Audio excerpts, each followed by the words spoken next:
Hello friends, പവിത്രം സീരിയലിൻ്റെ വരാൻ പോകുന്ന ഒരു എപ്പിസോഡിലെ അടിപൊളി ഒരു വിശേഷത്തിലേക്ക് എല്ലാവർക്കും സ്വാഗതം. നമ്മുടെ വിക്രത്തിനെയും വേദയും ഇഷ്ടപ്പെടാത്തവരായിട്ട് ആരുമില്ലല്ലോ. നല്ല സൂപ്പർ ജോഡിയാണ് ഏഷ്യാനെറ്റിലെ തന്നെ. അങ്ങനെ ഒരു രസകരമായ ഒരു സംഭവമാണ് നമ്മൾ വരാൻ പോകുന്ന എപ്പിസോഡിൽ വരുന്നതാണേ. നമ്മുടെ വീഡിയോ ഇഷ്ടമായ ലൈക്ക് ചെയ്യുന്ന മറക്കല്ലേ. അതുപോലെ ചാനൽ കൂടി ഒന്ന് സബ്സ്ക്രൈബ് ചെയ്ത് സപ്പോർട്ട് ചെയ്യണേ. അങ്ങനെ ഒരു ദിവസം വേദയുടെ ഒരു ഫ്രണ്ട് വിളിക്കാൻ കേട്ടോ, ഒരു ചേച്ചി. അമേരിക്കയിൽ വേദ പഠിച്ചുകൊണ്ടിരുന്ന സമയത്തുള്ള ബന്ധമാണ്. അങ്ങനെ അവർ വിളിക്കുകയാണ്. എന്നിട്ട് പറയുന്നുണ്ട്, അവരുടെ മോള് മീനാക്ഷിയുടെ വിവാഹമാണ്, അതുകൊണ്ട് നീ വരണം, ഞാനാണ് വിവാഹം നടത്തുന്നത്. എൻ്റെ ഹസ്ബൻഡ് അങ്ങനെ വലിയ ബന്ധങ്ങളൊന്നുമില്ല, അതുകൊണ്ട് തന്നെ ഞാനാണ് മോളുടെ കാര്യങ്ങളെല്ലാം നോക്കുന്നത്. അപ്പോൾ എൻ്റെ മോളുടെ വിവാഹത്തിന് വേദ വരണം എന്ന് പറയണം. അപ്പോൾ വേദ പറയുന്നുണ്ട്, അത് ചേച്ചി, എനിക്ക് വരണമെന്ന് ആഗ്രഹമുണ്ട്. എൻ്റെ ഇപ്പോഴത്തെ അവസ്ഥ വെച്ചിട്ട് അതൊന്നും നീ പറഞ്ഞാൽ പറ്റില്ല. ഗുരുവായൂർ അമ്പലത്തിൽ വെച്ചിട്ടാണ് വിവാഹം, നീ വരണം. അതിരിക്കട്ടെ, നിൻ്റെ ചൂടൻ ഭർത്താവ് എവിടെ? വിക്രമാദിത്യൻ, അയാൾ അടുത്തുണ്ടോ? അപ്പോൾ വേദ പറയാണ്, ഇല്ല, അടുത്തില്ല. അയാളെയും കൂട്ടിക്കൊണ്ട് വരണം. അയാളെ മാത്രമല്ല, ആ ഫാമിലിയിലുള്ള എല്ലാവരെയും കൂട്ടിക്കൊണ്ട് വേണം വേദയെ വിവാഹത്തിന് വരാൻ. അപ്പോൾ വേദ പറയാണ്, അതൊക്കെ ഞാൻ നോക്കട്ടെ, ഗുരുവായൂരല്ലേ, ഞാൻ അവിടം വരെ ഇപ്പോഴത്തെ സാഹചര്യത്തിൽ. അപ്പം ആ ചേച്ചി പറയാണ്, അതൊന്നും പറഞ്ഞാൽ പറ്റില്ല. നിന്നെ ഞാൻ എൻ്റെ ഒരു അനിയത്തിയെപ്പോലെയാണ് കാണുന്നത്, എൻ്റെ ഒരു സഹോദരിയാണ് നീ, അതുകൊണ്ട് എൻ്റെ മോളുടെ വിവാഹത്തിന് നീ വരണം എന്നിങ്ങനെ പറയുകയാണ്. അപ്പോൾ വേദ പറയുന്നുണ്ട്, ശരിയാ, ഞാൻ വരാം എന്ന് പറഞ്ഞ് സമ്മതിക്കുകയാണ് കേട്ടോ. അത് കഴിഞ്ഞ് വേദ ഇങ്ങനെ ആലോചിക്കുകയാണ്, എങ്ങനെയാണ് വിവാഹത്തിന് പോകുന്നത്? ഗുരുവായൂർ വരെ പോവുകയും ചെയ്യണം. അങ്ങനെ അതിനായിട്ട് എന്താ ചെയ്യുക? ആരാ എന്നെ കൊണ്ടുപോവുക? ഈ വീട്ടിലുള്ളവരുടെ അനുവാദം ഇല്ലാതെ പോകാൻ പറ്റില്ലല്ലോ. വിക്രം കൂടെ വരുമോ എന്നൊക്കെ ഇങ്ങനെ ആലോചിക്കുകയാണ്.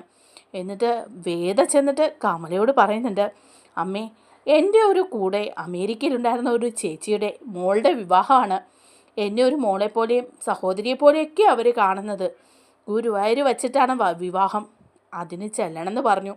നമ്മളെല്ലാവരും കൂടി ചെല്ലണമെന്നാണ് പറഞ്ഞത്, എന്താ ചെയ്യുക? അപ്പോൾ കമല പറയാണ്, അത് മോളെ, എല്ലാവരും കൂടി പോകാൻ പറ്റുമോ?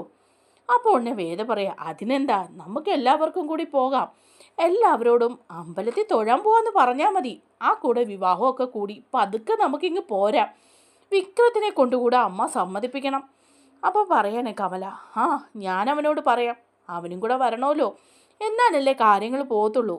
നീ ഉള്ളപ്പോൾ തന്നെ അവനും വേണ്ടേ കൂടെ? ഞാൻ എങ്ങനെയെങ്കിലും അവനോട് പറഞ്ഞ് സമ്മതിപ്പിക്കാം. അങ്ങനെ കാര്യങ്ങളൊക്കെ മുന്നോട്ട് പോകുമ്പോഴാണ് കേട്ടോ, നമ്മുടെ ശ്രീനിവാസൻ സാറിൻ്റെ ബന്ധുവായ ഒരു പയ്യൻ വിളിക്കുകയാണ്. എന്നിട്ട് അവൻ പറയുന്നുണ്ട്, ശ്രീനിവാസ സാറല്ലേ എന്ന് ചോദിക്കുക. അപ്പോൾ പറയാണ്, അതെ, എന്താടാ നീ വിളിച്ചത് എന്ന് ചോദിക്കുകയാണ്. അല്ല, മാമനോട് എനിക്കൊരു കാര്യം പറയാനുണ്ട്. എന്താ മോനെ, പറ, നിൻ്റെ അച്ഛനും അമ്മയ്ക്കൊക്കെ സുഖമല്ലേ എന്ന് ചോദിക്കുകയാണ് ശ്രീനിവാസൻ സാറ്. അപ്പോൾ അവൻ പറയുന്നുണ്ട്, സാറിന് രാഷ്ട്രീയത്തിലൊക്കെ നല്ല പിടിപാടില്ലേ മാമ, അതുകൊണ്ട് തന്നെ മാമൻ എനിക്ക് വേണ്ടി ഒരു ഉപകാരം ചെയ്യണം. എന്തുപകാരമാണ് നിനക്ക് ചെയ്യണ്ടേ? അപ്പോൾ പറയാണ്, മാമ, എൻ്റെ ഒരു ഫ്രണ്ടുണ്ട്, എൻ്റെ ബെസ്റ്റ് ഫ്രണ്ടാണ് മീനാക്ഷി. അവളുടെ വിവാഹം ഉറപ്പിച്ചിരിക്കുകയാണ്. അടുത്ത ആഴ്ച ഗുരുവായൂർ വെച്ചിട്ടാണ് അവളുടെ വിവാഹം. അപ്പോൾ പറയാണ് ശ്രീനിവാസ സാർ, അത് നല്ല കാര്യമാണല്ലോ, വിവാഹത്തിൽ പങ്കെടുക്കാൻ വരണോ? അത് ഞാൻ വന്നേക്കാം എന്ന് പറയുമ്പോൾ പറയാം, അതല്ല പറയാനിരിക്കുന്നത്, അവൾക്ക് ഈ വിവാഹത്തിനോട് യാതൊരു താല്പര്യമില്ല. അവളുടെ അമ്മ നിർബന്ധിച്ച് അവളെ ഈ വിവാഹം കഴിപ്പിക്കുന്നത്. അതുകൊണ്ട് തന്നെ അവൾക്ക് എങ്ങനെയെങ്കിലും ഈ വിവാഹം ഒന്ന് മുടക്കണം എന്നാണ്. അതിന് മാമനൊന്ന് സഹായിക്കണം. അപ്പോൾ ഉണ്ണി ശ്രീനിവാസ സാറ് പറയാണ്, അതെന്താടാ, ഞാനെന്താ വിവാഹം മുടക്കിയാണോ? വിവാഹം മുടക്കാൻ ഞാൻ നിന്നെ സഹായിക്കണമെന്നോ? അതൊന്നും ശരിയാവില്ല മോനെ, അതൊന്നും ശരിയാവില്ല. അപ്പോൾ അവൻ പറയാണ്, അതൊന്നും പറയരുത് മാമ, മാമന് ഞങ്ങളുടെ കുടുംബത്തോടുള്ള ബന്ധമൊക്കെ അറിയാമല്ലോ. ഞാൻ വേറൊരു ആവശ്യത്തിന് മാമനെ വിളിച്ചിട്ടില്ലല്ലോ. അവളോട് ഞാൻ പറഞ്ഞിരുന്നു, മാമനെ കൊണ്ട് എങ്ങനെയെങ്കിലും സമ്മതിപ്പിക്കാം, മാമൻ വിചാരിച്ചാൽ ഈ കല്യാണം അങ്ങ് മുടക്കാൻ പറ്റുമെന്ന്. അതുകൊണ്ടാ. അപ്പോൾ ശ്രീനിവാസ സാറ് പറയണം, എടാ, ആ കുട്ടിക്ക് പ്രായപൂർത്തിയായ കുട്ടിയല്ലേ, അവൾക്ക് ഈ വിവാഹം ഇഷ്ടമില്ല എന്നുണ്ടെങ്കിൽ ഈ കോടതി വഴി നീങ്ങാമല്ലോ. അവൾക്ക് ഈ വിവാഹം വേണ്ട, വീട്ടുകാരെ നിർബന്ധിക്കുന്നെന്ന് അവൾക്കൊരു പരാതി കൊടുത്തൂടെ? ഇതൊക്കെ മുടക്കാൻ ആൾക്കാരെ ഇറക്കാം എന്നൊക്കെ പറഞ്ഞാൽ അത് വളരെ മോശമല്ലേ മോനെ? അതൊന്നും പറഞ്ഞാൽ പറ്റില്ല, മാമൻ എങ്ങനെയെങ്കിലും ഈ കാര്യം ഒന്ന് സാധിച്ചു തരണം എന്ന് അവൻ പറയാം. അപ്പം പിന്നെ ശ്രീനിവാസ സാറിനൊന്നും പറയാനില്ല കേട്ടോ. ശ്രീനിവാസ സാറ് പറയാണ്, ശരിയടാ, ഞാൻ നോക്കട്ടെ, ഞാൻ ആലോചിക്കട്ടെ, ഗുരുവായൂർ വെച്ചല്ലേ, നോക്കാം എന്നിങ്ങനെ പറയാണ്. അത് കഴിയുമ്പോൾ തന്നെ ശ്രീനിവാസ സാറ് നമ്മുടെ വിക്രത്തിനെയാണ് കേട്ടോ പതിവ് പോലെ വിളിക്കുന്നത്. എന്നിട്ട് വിക്രത്തിനോട് പറയുന്നുണ്ട്, വിക്രം, നിന്നോട് ഞാൻ ഒരു കാര്യം കൂടി പറയാണ്. നിനക്കിഷ്ടപ്പെടില്ലായിരിക്കും ചിലപ്പം, എന്നാലും എനിക്ക് വേണ്ടപ്പെട്ട ഒരാൾ പറഞ്ഞ കാര്യമാണ്, അതുകൊണ്ടാണ്. അപ്പോൾ വിക്രം പറയാണ്, എന്താ എന്താ സാറേ? അത് ഗുരുവായൂർ വെച്ചിട്ട് അടുത്ത ആഴ്ച ഒരു വിവാഹം നടക്കുന്നുണ്ട്, ഒരു മീനാക്ഷി എന്ന് പറഞ്ഞ പെൺകുട്ടിയുടെ. ആ വിവാഹം നീയൊന്ന് മുടക്കി തരണം. ആ പെൺകുട്ടിക്ക് വിവാഹം ഇഷ്ടമില്ല. അതുകൊണ്ട് എൻ്റെ ഒരു ബന്ധുവാണ് അവളുടെ ഫ്രണ്ട്, അവൻ വഴി പറഞ്ഞതാ. നീ എങ്ങനെയെങ്കിലും ചെന്ന് ആ കല്യാണം ഒന്ന് മുടക്കണം. അപ്പോൾ വിക്രം പറയാണ്, പിന്നെ ഞാനെന്താ കല്യാണം മുടക്കിയോ? ഒന്ന് കല്യാണം മുടക്കാൻ പോയതാ, ഇപ്പോൾ ഒരെണ്ണം എൻ്റെ തലയിലായിരിക്കുന്നത്. എനിക്ക് പറ്റില്ല, ഇതൊന്നും നടക്കില്ല സാറേ. അപ്പം ഉടനെ ശ്രീനിവാസ സാറ് പറയും, എടാ നീ എൻ്റെ നാണം കെടുത്തരുത്. എനിക്ക് പിന്നെ അവരുടെ ഒന്നും മുമ്പിൽ തല ഉയർത്തി നടക്കാൻ പറ്റില്ല. നീ അവിടെ പോയി എന്തെങ്കിലും ഒന്ന് കാണിച്ചു കൂട്ടിയാൽ മതി, ഞാൻ ഒരാളെ വിട്ടെന്നെങ്കിലും ആവുമല്ലോ. അപ്പോഴേക്കും വിക്രം പറയാണ്, ഇല്ല അതൊന്നും പറ്റില്ല. ആ പെണ്ണിന് കല്യാണം വേണമെങ്കിൽ അവൾക്കത് തുറന്നു പറയാമല്ലേ, അല്ലാതെ ചുമ്മാ ഇതെന്താ ഇത് എന്ന് പറയാണ്.